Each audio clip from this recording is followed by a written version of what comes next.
The duck in Indiana is swimming in the water under 31 degrees weather.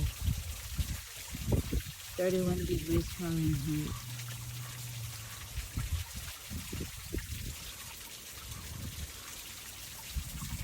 Malamig yun ah. Ito po ang aking mga isda. Nasa ilalim sila. May nakabalot yung aking mga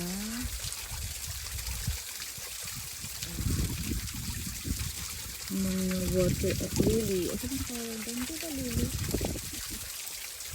Lily na. Ayan, naka-float. Water heater yan. That's how I winterize my plant. Sidak naman kasi. Hindi naman kasi sa dapat dyan. Ang lamig guys. Oh my God, nanginginig na nga ako. Naka-jacket. Yung dak-dakot. Yung tuwa ko siya sa water. Ibang klase siya. Ang ligo-ligo pa siya. Ang lamig-lamig. Ay, nanginginig na ako guys.